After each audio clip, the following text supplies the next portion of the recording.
যে election commission হয়তো আরো সময় নিত, কিন্তু তারা চূড়ান্ত তালিকা বের করতে মমতা ব্যানার্জি সুপ্রিম কোর্টে ছুটে গেছিলেন। কালকে তালিকায় যাদের নাম থাকবে না তাদের জন্য দায়ী হচ্ছেন মমতা ব্যানার্জি। কেউ আইন হাতে তুলে নেবেন না। যারা প্রকৃত ভারতীয় তারা নিশ্চিতভাবে ভোটার তালিকায় তাদের নাম থাকবে, তাদের কোনো সমস্যা হবে না।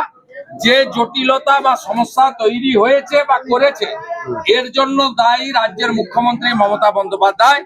তিনি সুপ্রিম কোর্টে গিয়ে এই অসংখ্য ভোটার লিস্ট বের করানোর ব্যবস্থা করে দিয়েছেন।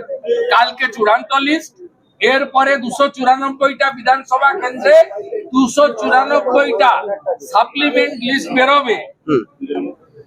এবং কখন বেরোবে, কি বেরোবে তো আমি বলতে পারবো না, জুডিশিয়াল অফিসাররা বলতে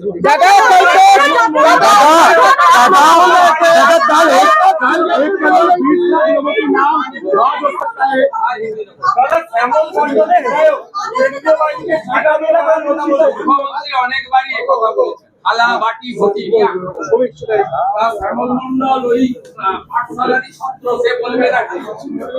এটা তো আজকে নতুন কথা না। ইলেকশন কমিশন তার ব্যবস্থা নেবে। আমরা ভারতীয় জনতা পার্টি কারোর উপর নির্ভরশীল নয়।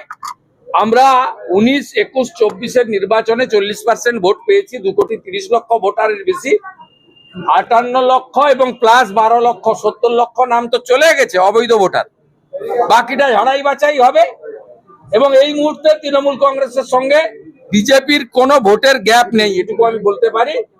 কালকে চূড়ান্ত ভোটার তালিকা প্রকাশের প্রাককালে এতদিন ভুয়া ভোটার, মৃত voter, triple double entry voter সব তৃণমূল মারতো।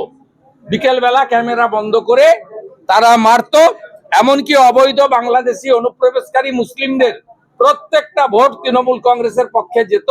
তার প্রমাণ সাত শেখ যখন আসামের এসটিএফ গ্রেপ্তার করে তিনি বলেন যে আমি 3 বার ভোট দিয়েছি তৃণমূল কংগ্রেস।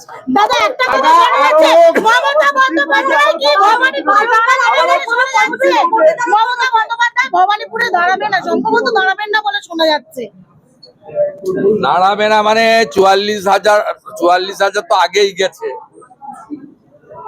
আমি যা খবর পাচ্ছি আগামীকাল বিতর্কিত ভোটারও 14,514।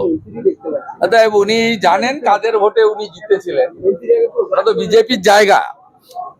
অতএব ওখানে আমি চ্যালেঞ্জ করছি, আপনি দাঁড়ান, পালাবেন না, বাকিটা বুঝে নেব।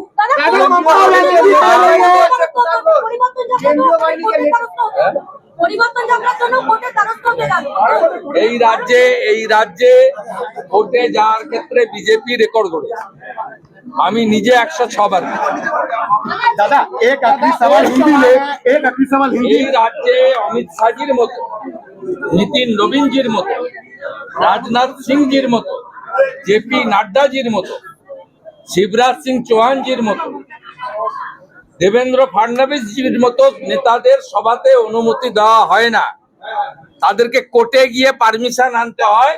এর মধ্য দিয়ে প্রমাণ হচ্ছে এই সরকার রাষ্ট্রবিরোধী সরকার। এই সরকার এখানে যে কাজটা করছেন এটা গণতন্ত্রের কোন শিষ্টাচার না মেনেই করছে। আরো ভালো ভালো খবর দেখতে সরকার এবং পুলিশের বিরুদ্ধে ইউটিউব চ্যানেল আদিবাসী সমাজকে যুক্ত করে আরো খবর দেখতে নজর রাখুন। বাংলা খবর মানেই বাংলা হাট। এই যে পুলিশের অতি সক্রিয়তা,